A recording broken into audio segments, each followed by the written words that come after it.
Amém, amém. Abra tua Bíblia comigo em Efésios capítulo 6, verso 10. Efésios 6, 10. Nós vamos estar falando um pouquinho sobre a armadura de Deus. Deus me deu um título para essa mensagem de hoje.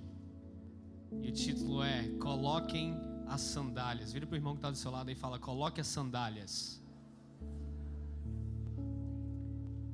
Nós temos falado muito sobre uma igreja, a igreja dos últimos tempos, que é uma igreja noiva de Cristo e uma noiva guerreira. Uma igreja que no final dos tempos vai ser achada pregando o evangelho, anunciando a palavra nos quatro cantos da terra, para toda língua, todo povo, toda nação. E essa sou eu e é você. Amém? Efésios capítulo 6, verso 10 vai falar sobre a armadura espiritual. E aqui está o apóstolo Paulo nos ensinando o que significa a armadura espiritual. Amém? Vamos ler? Efésios 6, verso 10 até o 18. Diz assim: quanto ao mais, sede fortalecidos no Senhor e na força do seu poder, revestivos de toda a armadura de Deus, para poderes ficar de pé contra as ciladas do diabo, porque a nossa luta não é contra o sangue e contra a carne, mas contra os principados e potestades, contra os dominadores desse mundo tenebroso, contra as forças espirituais do mal nas regiões celestiais.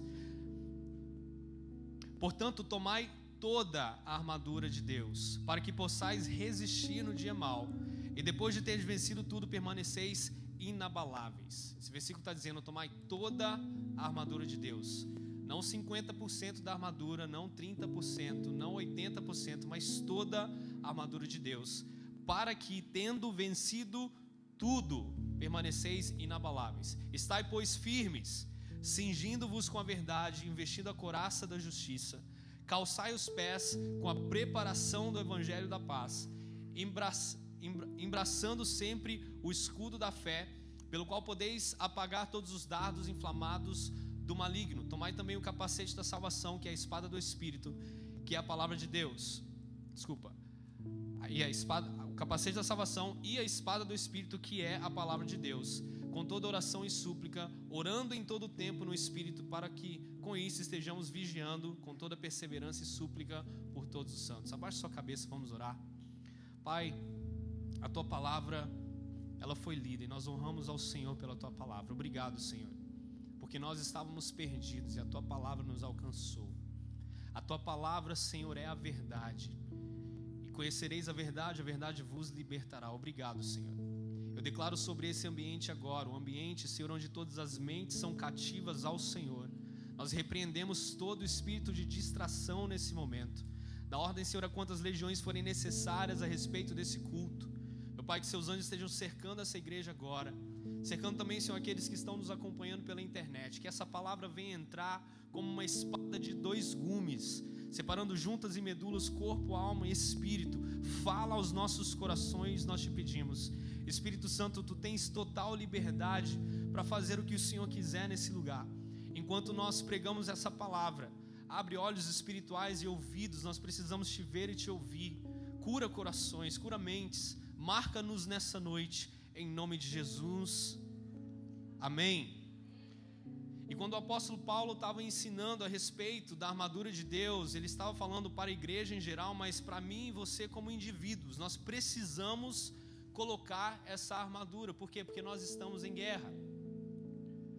E fala sobre o capacete da salvação, a couraça da justiça, o cinturão da verdade, a espada do Espírito, que é a palavra de Deus. E tudo isso nós trazemos para a nossa vida, mas nós não podemos nos esquecer das sandálias, que são a preparação do evangelho da paz. Infelizmente, muitos de nós pensamos que a pregação do evangelho é apenas para os pastores, os evangelistas, aqueles que foram convocados para pregar, estão preparados para isso, aqui no púlpito. Mas a preparação do evangelho da paz, ela faz parte da armadura de Deus. E quando o apóstolo Paulo está dizendo assim, olha, toma toda a armadura, quer dizer que nós só podemos permanecer inabaláveis se toda a armadura estiver presente. Eu tentei achar uma foto de um soldado com toda a armadura e os pés descalços, mas eu não consegui encontrar. Para falar a verdade, até entrei naquele AI ali do WhatsApp e falei assim: olha, desenha para mim a imagem de um soldado com armadura completa e sem sandálias. Não existe. Nunca se ouviu falar de um soldado que foi para a guerra sem sandálias. Isso não existe. Se você for até assistir hoje boxe, nem boxeador que luta com a mão luta sem sandálias, sem sapato. Por quê? Porque o sapato, nesse contexto aqui, onde o apóstolo Paulo usa esses elementos da armadura de um soldado para comparar com os elementos espirituais da armadura de Deus, naquela época a sandália dos soldados, elas tinham pregos apontados para baixo que fixavam o pé dos soldados no chão, dando para ele equilíbrio. Então, uma vida onde nós estamos focados na pregação do Evangelho, isso engloba tantas coisas. Não é simplesmente aquele que prega, mas aquele que prepara, aquele que envia, aquele que intercede, aquele que envia financeiramente, dá recursos financeiros para que a pregação do Evangelho seja pregada, aconteça em todas as esferas da sociedade. Precisa também ter isso. E a igreja que está engajada na pregação do Evangelho é uma igreja que permanece de pé, amém? Uma igreja que não se envolve na pregação do Evangelho, ela está como se estivesse espiritualmente descalça no mundo espiritual. E olha aqui o que fala no verso 13: portanto, tomai toda a armadura de Deus, para que possais resistir no dia mau, e depois, tende vencido tudo, permanecereis inabaláveis. Então, o que é a preparação do Evangelho? Do que se trata? É apenas a respeito de pregar, de falar? Então, o primeiro ponto do que significa a preparação do Evangelho é que aquele que tem como foco a preparação do Evangelho de Cristo, tem isso como um governo da sua vida, essa pessoa sempre vai glorificar o nome de Jesus. Em tudo que você fizer, por onde você for, você não vai se esquecer de que você é uma carta aberta lida por todos, em que muitas pessoas não vão para a tua igreja, não vão ler a tua Bíblia, mas elas vão ler a sua vida. Então, a pessoa que tem em si esse foco da preparação, da pregação do Evangelho, o primeiro ponto é que essa pessoa sempre vai glorificar o nome de Jesus. Número 2, essa pessoa vai responder o chamado de Deus. Quantos sabem que vocês são chamados? Amém? A palavra do Senhor fala que muitos são chamados, mas poucos são escolhidos. Escolhidos são aqueles que se entregam ao chamado de Deus. Quando o Senhor te chama, você diz: eis-me aqui. São esses que vão andar com o Senhor. Esses serão discípulos do Senhor. Então, número 2, essa pessoa responde ao chamado de Deus, irmão, que não é fácil. O fácil é a gente ficar sentado, assistindo Netflix e tomando um iced tea gelado com gelo. Não é fácil você responder o chamado de Deus. Existem muitas coisas que envolvem isso. Existe uma pressão, existe uma batalha no mundo espiritual. Mas aquele que tem o foco na preparação do Evangelho, ele responde ao chamado de Deus. Número 3, essa pessoa tem compaixão de almas. Muito mais do que apenas desenvolver uma eloquência, uma forma de se pregar, ou aprender a pregar, ou falar em público.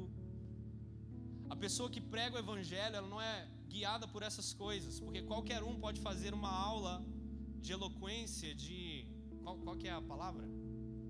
Oratória, obrigado. E aprender a falar bem em público. Mas se você não prega o Evangelho com compaixão, irmão, isso não vai surtir efeito nenhum. Então, quando você tem compaixão de almas, você se compadece de pessoas que estão ao teu redor, e ao invés de a gente levantar a mão e falar um palavrão, a gente ora por aquela pessoa. Número 4, essa pessoa se santifica, porque você precisa estar bem com o Senhor. O canal aonde o Senhor vai depositar algo para que seja entregue, que é você é um canal, esse canal está limpo, ele não tem impureza, você procura se santificar, agradar ao Senhor, ter uma vida que agrada ao Senhor, e essa vida que agrada ao Senhor já é uma pregação, amém? Número 5, essa pessoa se prepara. Se você tem um chamado, se você tem talentos e dons que o Senhor deposita sobre a tua vida, você vai procurar se preparar para isso. Você vai procurar estudar para isso. Você vai se preparar. E número 6, você obedece. A preparação do Evangelho, a pregação do Evangelho não é a respeito de pessoas que querem ou não ser famosas, conhecidas numa comunidade, mas é a respeito de você obedecer o ide do Senhor e ir. As últimas palavras do Senhor Jesus antes de ascender ao céu foram Atos capítulo 1, verso 8 a 9, se você puder abrir, ou se puder colocar no telão, diz assim: mas recebereis poder ao descer sobre vós o Espírito Santo, e sereis minhas testemunhas, tanto em Jerusalém como em toda a Judéia e Samaria e até os confins da terra.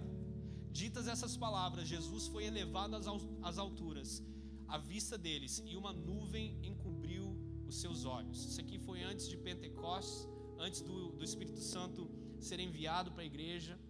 Ali eles começam a orar em línguas de diferentes nações e pessoas de diferentes lugares que vieram adorar em Jerusalém. Começam a ver, acham que eles estão bêbados. Na verdade, eles estavam cheios do Espírito Santo.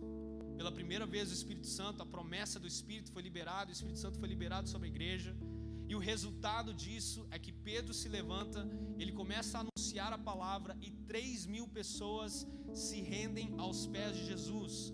Mas eu quero que você foque em algo que Jesus falou, quando ele disse: vocês receberão poder ao vir dos céus o Espírito Santo. E o dever do Espírito Santo, irmão, é convencer um homem do pecado, da justiça e do juízo, mas capacitar a igreja para que você e eu nos tornemos testemunha de Cristo. Olha o que Jesus fala: vocês serão minhas testemunhas, tanto em Jerusalém como em Judéia e Samaria até os confins da terra. Essa palavra testemunha no grego quer dizer martus, que quer dizer mártir. Um mártir pode ser definido como uma pessoa que sofreu tormentos ou a morte pela defesa de uma causa, dos seus ideais e da sua religião. Os apóstolos, após receberem o Espírito Santo, não ficaram se gabando de terem poder. Pedro não ficou se gabando de ter 3.000 pessoas se rendendo a Jesus em um dia só. Mas eles sabiam que eles receberam virtude, poder, para se tornarem mártires, para se tornarem aquelas pessoas que iriam morrer pela causa do Evangelho. Marcos capítulo 16, verso 15: disse-lhes Jesus: ide por todo o mundo e pregai o Evangelho a toda criatura. Quem crer e for batizado será salvo, quem porém não crer será condenado. Esses sinais hão de acompanhar aqueles que creem. Em meu nome expelirão demônios, falarão em novas línguas, pegarão em serpentes, se alguma coisa mortífera beberem, não lhes fará mal algum. Se impuserem as mãos sobre os enfermos, eles ficarão curados. De fato, o Senhor Jesus, depois de lhe ter falado, foi recebido no céu e se assentou à direita de Deus. Mateus capítulo 28, do verso 18 ao 20, diz: Jesus, aproximando-se, falou dizendo: toda autoridade me foi dada nos céus e na terra. Ide, portanto, fazei discípulos de todas as nações, batizando em nome do Pai, do Filho e do Espírito Santo, ensinando-os a guardar todas as coisas que vos tenho ordenado, e eis que estou convosco até os dias da consumação do século. E Jesus, ele poderia ter dado qualquer outra ordem ou dito qualquer outra frase antes de ascender aos céus, mas ele disse: fique em Jerusalém, até que do alto você vai ser revestido de poder, e vocês serão minhas testemunhas em Jerusalém, em Samaria, em Judéia, até os confins da terra. E ide por todo mundo, pregar o Evangelho. Isso é um mesmo contexto. A toda criatura, aquele que crer e for batizado será salvo. Então, se a última ordem de Jesus foi o ide, será que nós temos ido? Será que nós parecemos com a igreja que Jesus planejou? A igreja dos últimos tempos, ela será encontrada pregando o Evangelho. A palavra do Senhor vai dizer que o Evangelho do reino será pregado em todas as nações, em todos os povos, e então virá o fim. A última coisa que acontece é que esse Evangelho do reino é pregado em todas as nações. Por quê, irmão? Quem que tem que pregar? O que a gente tem que esperar para que a gente comece a anunciar a palavra? Anunciar aquilo que Jesus fez na minha e na tua vida. A palavra do Senhor vai dizer que o testemunho de Cristo é o espírito da profecia. Tudo aquilo que a profecia nos diz a respeito do reino dos céus se resume àquilo que Cristo fez na minha e na tua vida. Sabe por quê? Porque se Jesus fez na minha vida, Ele pode fazer na sua.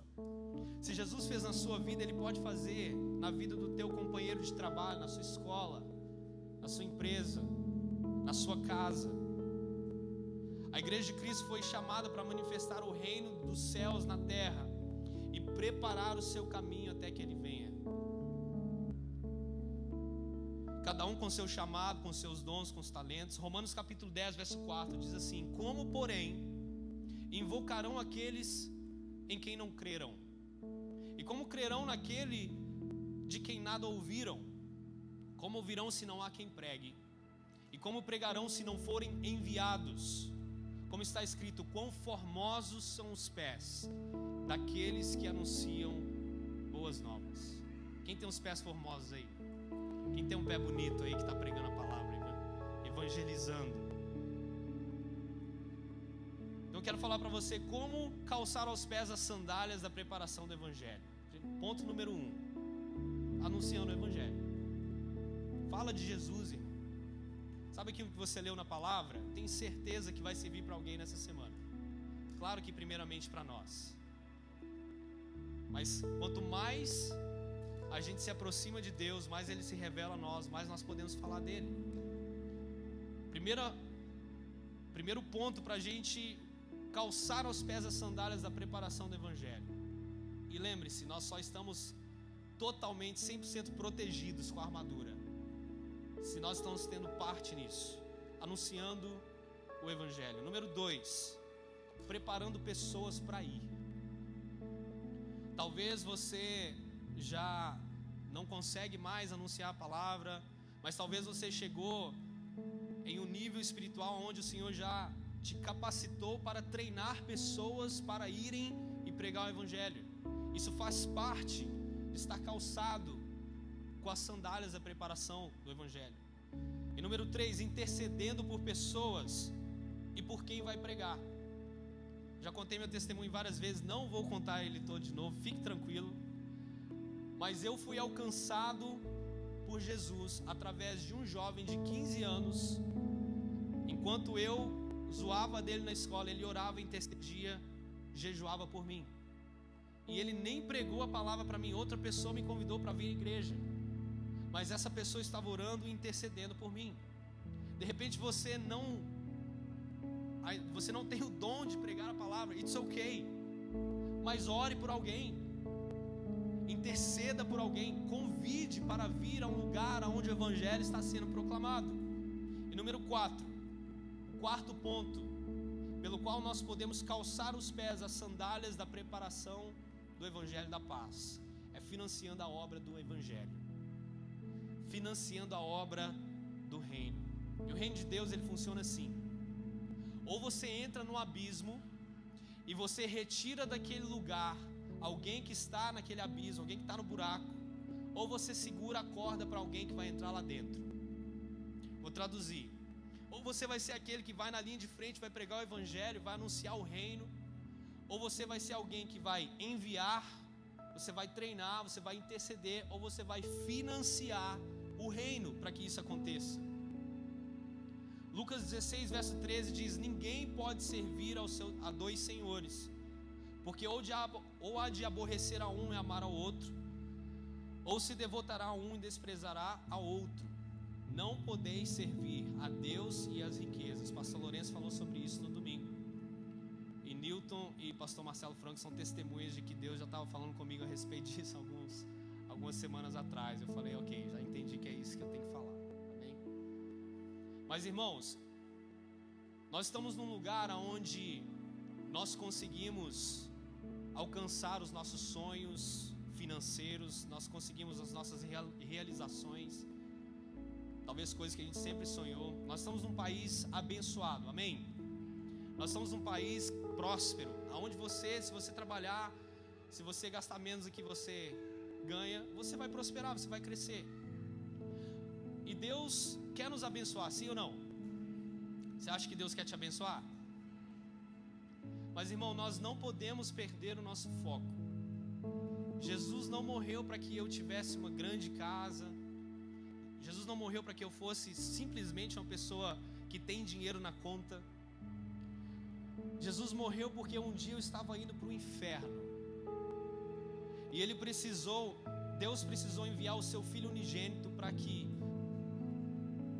Deus enviou ao mundo seu Filho unigênito para que todo aquele que nele crê não pereça, mas tenha vida eterna. É para isso, irmão, que Jesus morreu na cruz. E não só para que eu e você venhamos a conhecer. Deus amou o mundo de tal maneira, todos os seres humanos, irmãos. Deus criou os céus, a terra, criou um jardim, colocou o homem no jardim para ter comunhão, amizade. Mas nós decidimos pecar. E a consequência do pecado foi condenação eterna, inferno. Mas Deus fez uma aliança conosco através de Jesus Cristo, com seu sangue que foi derramado na cruz do Calvário. E essa aliança consistia de que ele morreria, mas ao terceiro dia ele iria ressuscitar, e Jesus ressuscitou. Mas não acaba aí. A palavra do Senhor vai dizer que ele está voltando. Esse é o Evangelho, é só isso que você precisa falar, é só isso que você precisa saber. Mas infelizmente muitos de nós, a gente tem perdido nosso foco. Malaquias 3,16 vai dizer assim: os que temiam o Senhor falavam uns com os outros, o Senhor atentava e ouvia. Havia um memorial escrito diante dele para os que temem ao Senhor e para os que se lembram do seu nome. O Senhor fala assim: olha, eles serão para mim como particular tesouro, naquele dia que preparei, diz o Senhor dos Exércitos. Poupá-los-ei como um homem que poupa o seu filho que o serve. Que serve a quem? Que serve a quem? A Deus. Então vereis outra vez a diferença entre o justo e o perverso, entre aquele que serve a Deus e aquele que não serve. Malaquias 3,16. Aqueles que conhecem a palavra sabem que Malaquias 3 está falando sobre dízimos e ofertas. E aqui o Senhor ele termina dizendo que eu mostrarei a diferença entre aquele que serve e aquele que não serve. E a diferença não é que você vai ter uma conta cheia e outros não terão. Porque se fosse assim, muitos desses famosos que adoram a Satanás estavam servindo a Deus. Qual que é a diferença entre aquele que serve e aquele que não serve? É simples, está no texto. Ele serve a Deus com as suas finanças, com aquilo que Deus derramou sobre a tua vida. Irmãos, tem pessoas que têm graça para ministrar a palavra. Existem pessoas que têm graça para treinar pessoas. Existem pessoas que têm graça para financiar, para que tudo isso aconteça. Nós não podemos perder o nosso foco, não podemos nos esquecer de que tudo que nós temos foi Ele quem nos deu. Qual foi a última vez que Deus colocou no teu coração de abençoar alguém financeiramente? Dar um presente? Qual foi a última vez que Deus colocou no teu coração, irmão, de patrocinar um evento da igreja, construção da igreja? Ou nós só estamos focados em construir o nosso reino? Será que nós estamos tão envolvidos num sistema onde eu aprendi a ganhar dinheiro, eu aprendi a vencer o sistema, que Mamon ou as riquezas estão sendo o meu Deus, o meu Senhor? Será que eu estou servindo o sistema? Será que tudo aquilo que Deus depositou nas minhas mãos como mordomo do rei, será que ele está servindo a Mamon ou ao reino de Deus? Sabe quem falou isso? Foi Jesus. Não se pode servir a dois senhores, irmão, não tem jeito. Ou você serve a Deus, ou você serve a Mamon. Qual foi a última vez que você se perguntou: o que é que a obra está precisando? Missionários, quem está precisando? Você já se perguntou quanto custa um Donut Day para o Jesus Clubs? Já se perguntou quanto custa um Pizza Day para o Jesus Clubs? Sabe o que acontece? Os jovens vão lá, compram donuts, entregam para a escola inteira, entregam um flyer, convidam para vir para uma sala de aula e ali eles recebem a Jesus. Ontem 7 jovens aceitaram Jesus, por quê? Porque teve um dono day. Irmão, isso é coisa muito simples, mas que talvez você ache que não, mas o que Deus colocar no teu coração, mas nós precisamos ter essa sensibilidade, pode salvar uma vida, ou pode salvar várias vidas. Então, com tudo aquilo que Deus colocou na tua vida, seja uma prosperidade financeira, uma prosperidade em sabedoria, em conhecimento, em desenvoltura, em coragem de pregar o Evangelho, será que nós temos servido ao Senhor? Irmãos, a palavra vai dizer que nos últimos dias vai ser estabelecido um sistema chamado a Grande Babilônia. E essa Grande Babilônia será um sistema que vai ser muito atrativo e lucrativo para aqueles que fazem parte dele. Infelizmente hoje nós já temos um glimpse, um relance daquilo que vai acontecer no futuro. Já está tudo preparado. E muitos de nós estamos achando que nós estamos vencendo um sistema e que Deus está no negócio. Nós estamos achando que é na força do nosso braço. Nós estamos confiando em nós mesmos, sendo que a palavra do Senhor vai dizer: maldito o homem que confia no próprio homem. E não é confiar nos outros, é confiar em você. Precisamos entender que é Deus que é o nosso provedor. E esse sistema do futuro, ele será atrativo, ele será sedutor para aqueles que estão envolvidos nesse sistema do mundo de hoje. Em nome de Jesus. Tem que ter coragem para falar isso aqui. Desculpa, mas eu estava querendo pregar outra palavra, mas Deus deixou bem claro que era para falar. Mas nós colocar Jesus no centro da nossa vida e perguntar: aquilo que o Senhor tem depositado na minha mão, o que o Senhor quer que eu faça com isso? Queria chamar o time de louvor, amém? O Senhor nos chamou como pescadores de homens. Eu não entendo muito de pescaria, pastor, mas eu sei que para pescar você tem que ter isca. Então nós precisamos, irmão, investir no reino, para que pessoas sejam atraídas e recebam a palavra e sejam abençoadas. Atos capítulo 1, verso 8. Quero deixar esse versículo como término da palavra dessa noite.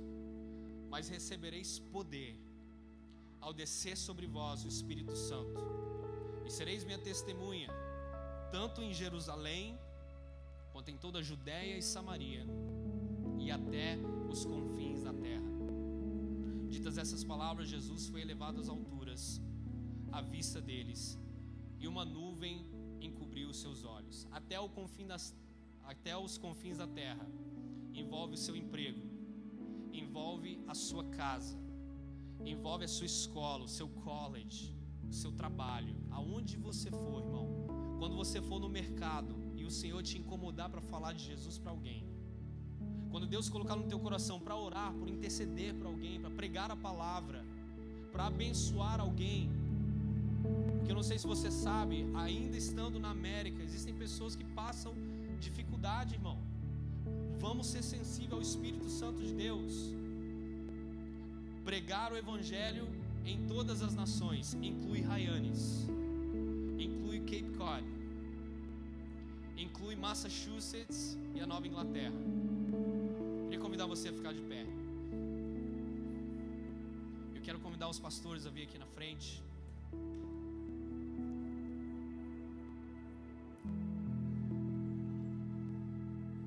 Sereis minhas testemunhas. O motivo pelo qual Jesus enviou o seu Espírito Santo, irmão, é para capacitar a mim e a você para morrer para nós mesmos. Não tem problema nenhum o Senhor nos prosperar, é Ele que está dando, glória a Deus. Mas vamos entender o propósito da mordomia do reino. Por que é que Ele colocou isso na tua mão, irmão? É para servir a Ele. É para servir a Ele. Não se serve dois senhores, se serve a um. E o Senhor nos chama para ser testemunhas. Eu quero convidar os pastores aqui na frente.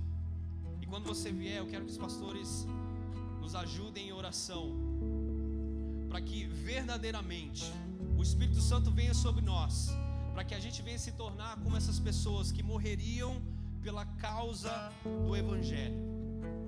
Você tem a liberdade de sair do teu lugar, pode vir aqui, nós vamos estar orando.